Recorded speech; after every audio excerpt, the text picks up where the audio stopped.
शपथ ग्रहण से पहले हेमंता ने इसका एक हिंट भी दिया था। उन्होंने लिखा था कि 21 से 16 तक ट्रेलर है, 21 से 26 तक ट्रेलर है और 26 से 31 तक पूरी पिक्चर।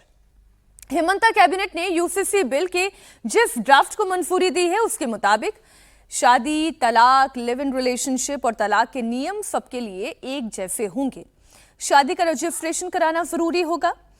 इस कानून से असम की आदिवासी और जनजातियों को बाहर रखा गया है। हेमंता ने कहा कि असम में लागू होने वाला यूसीसी गुजरात, उत्तराखंड, गोवा के मॉडल के जैसा ही होगा, लेकिन असम में आदिवासी और जनजातीय समाज की परंपराएं चूंकि अलग हैं, इसलिए उन्हें इस कानून से बाहर रखा गया है। हमारे भारतीय जनता पार्टी का जो इलेक्शन मैनिफेस्टो थे, इसमें हमारे कमिटमेंट था कि हम असम में यूसीसी को लागू करेगा। तो पहला कैबिनेट ने ही सरकार ने निर्णय लिया कि हम अगले 25 मई जब हमारा विधानसभा का सत्र शुरू होगा, 25 मई हम लोग यूसीसी सदन का सामने लाने का काम करूंगा। एक हिसाब से बीजेपी का इलेक्शन मैनिफेस्टो का एक बड़ा प्रॉमिस हमने आज पूरा करने का काम किया। तो पहले इस प्रॉमिस पर ही हम चर्चा कर लें कि असम में अब यूसीसी लागू किया जाएगा। हालांकि इसमें एक थोड़ा सा जो फेरबदल है वो ये कि आदिवासी और जनजातियों को इससे अलग रखा जाएगा। तो पहला वादा है, असम में यूसीसी का काउंटडाउन शुरू हो गया है। अब कांग्रेस ने क्यों इसका विरोध किया है वो आगे मैं आपको बताऊंगी, लेकिन ये तो ड्यू था और तभी समीर जी बड़े साफ तरीके से लिखा गया था कि आएंगे तो पूरी पिक्चर दिखाएंगे। पूरी पिक्चर दिखा रहे।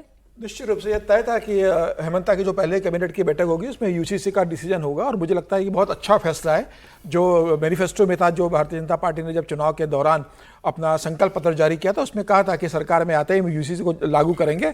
और पहली बैठक में लेना यह बताता है कि भारतीय जनता पार्टी अब पूरे देश के अंदर यूनिफॉर्म सिविल कोड को लेकर किस तेजी से आगे बढ़ रही है। और मुझे लगता है कि सिर्फ आसाम में नहीं, बंगाल में भी यूसीसी लागू होगा, ये वहाँ के मुख्यमंत्री ने कह दिया था, तो वहाँ भी लागू होगा। और मुझे लगता है कि तमाम राज्यों में जहाँ भारतीय पार्टी का राज्य है, कई ऐसे राज्य जहाँ भी यूसीसी नहीं आया है तो वहाँ लागू होगा। तो भारतीय जनता पार्टी ने दिशा में कदम बढ़ा दिया और मुझे लगता है कि एक बहुत अच्छा फैसला इसको मैं अब देखता हूं। और आने वाले दिनों में तमाम भारतीय जनता पार्टी की राज्य सरकार इसको लेकर आएगी और मैं उम्मीद करता हूं कि केंद्र सरकार भी इसको लेकर कोई एक अपना कानून लेकर आएगी। लेकिन अगर केंद्र सरकार को लाना होता तो वो पहले ही ले आती। अभी तक केंद्र सरकार ने इस पर तय की आसान रूट अपनाया। भारतीय जनता पार्टी राज्य सरकारें लेके आ रही है, लेकिन मुझे लगता है कि आने वाले समय में केंद्र सरकार भी इस पर आगे बढ़ सकती है। हालांकि अभी केंद्र सरकार ने ऐसा कोई मंशा या ऐसे संकेत नहीं दिए कि वो यूजीसी को लेकर आएगी, लेकिन फिलहाल राज्य सरकार जिस तरीके से आगे बढ़ रही है, आने वाले दिनों में केंद्र सरकार भी लेकर आ सकती है और मुझे लगता है कि बाकी राज्यों में भी तुरंत लागू होगा। लेकिन कांग्रेस पार्टी इसका विरोध कर रही है और कांग्रेस नेता गौरव गोगोई ने कहा है कि बीजेपी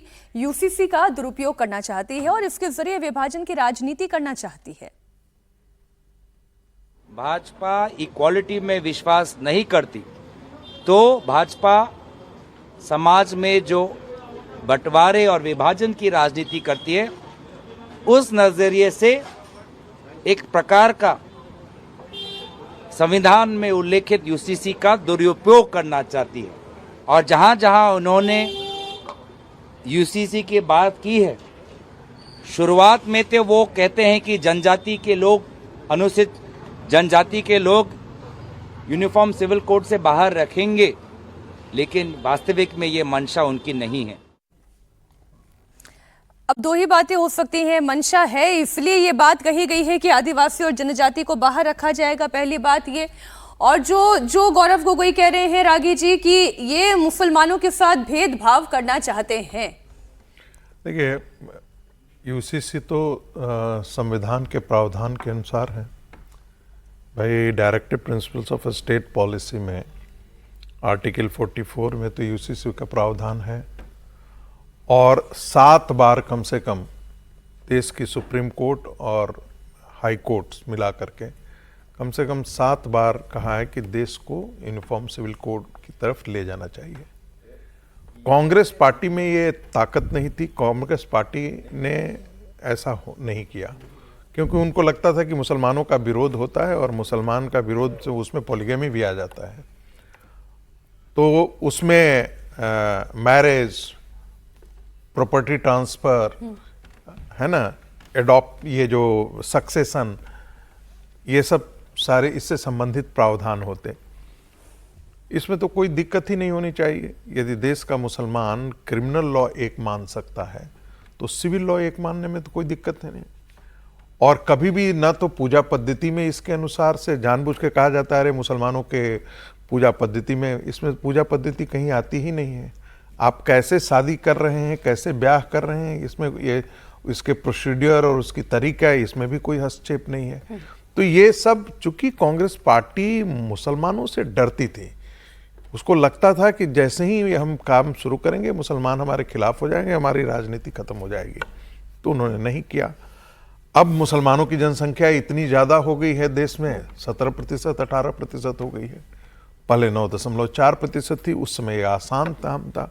भारत का विभाजन हुआ था, 10 साल 15 साल के अंदर ये शुरू हो जाना चाहिए था, लेकिन नहीं किया क्योंकि उनको एक वोट बैंक खड़ा करना था, तो नहीं किया जानबूझ करके। अब जो है किसी भी केंद्र सरकार के लिए अब ये ज़्यादा मुश्किलें पैदा कर रहा है जी, क्योंकि ट्राइबल बेल्ट के अंदर वाकई भी अभी उनमें उतना कॉन्शियसनेस नहीं है, वो सड़कों पर उतर जाएं या उनको बरगलाना आसान हो जाए, और वो इमोशनली इससे ज़्यादा जुड़े हुए हैं। तो ये इसीलिए आप देखेंगे कि चाहे वो गोवा हो, चाहे वो गुजरात हो, ट्राइबल एरियाज को इससे हमेशा अलग रखा गया है। और यहाँ पे हेमंता विश्व शर्मा है। दूसरी अच्छी बात क्या है जी, कि जब चारों ओर से हो जाएगा, 22 राज्य और 23 राज्य में हो जाता है, तो फिर केंद्र के स्तर पर कानून को लागू कर पाना ज्यादा आसान हो जाएगा। लेकिन फिर भी आपको क्या लगता है कि तमिलनाडु में जहां कांग्रेस नॉन बीजेपी सरकार है, वो इसका विरोध नहीं करेगी? बिल्कुल विरोध करेगी। केरला में इसका नहीं विरोध होगा? बिल्कुल विरोध होगा। तो जहां जहां कांग्रेस पार्टी है वहां राजनीति करेगी। और देखिए तर्क कितना भोंडा है कि ये इक्वलिटी की हत्या, अरे ये तो इक्वलिटी के लिए है, इक्वलिटी के खिलाफ नहीं है। अमिताभ जी, अब ये तो बहुत जल्द अब बंगाल में भी होगा, 6 महीने के अंदर अंदर होगा। शुभेंदु अधिकारी भी अपनी तरफ से मंशा जता चुके हैं कि ये हम करेंगे, यूसीसी हमारे एजेंडे में है। देखिए, अगर संविधान जब सभा बनी थी उस समय भी ये डिबेट हो रहा था कि यूसीसी को क्या हम एक आर्टिकल के तौर पर लगा सकते हैं कि नहीं। आर्टिकल 35 नंबर पे इस पर डिबेट भी हुए थे। अंबेडकर साहब ने कहा कि नेशनल इंटीग्रेशन के लिए, सिविल यूनिफॉर्मिटी के लिए बहुत जरूरी है, ऐसा होना चाहिए। लेकिन इसमें भी विरोध हो गया था, जो उस समय की राजनीति थी उसके हिसाब से कि अभी हमारा बंटवारा हुआ है, अगर हम आप छेड़ेंगे तो और प्रॉब्लम्स होगी। तो इसलिए कम से कम जो पर्सनल कोड हैं उनको माना जाए। और अमूमन ये फैसला हुआ या ये कॉम्प्रोमाइज हुआ कि उसको डायरेक्टिव प्रिंसिपल्स में लाया जाए, आर्टिकल 44 में, जो नॉन एनफोर्सेबल है, यानी स्टेट इसको लागू नहीं करा सकता है। और कंकरेंट लिस्ट में डाला गया कि स्टेट्स चाहें तो बना सकती हैं। लेकिन धीरे धीरे ये बात, बहुत दिनों से ये डिबेट चल रहा था, बीजेपी ने इसको काफी आगे हद तक ले भी गई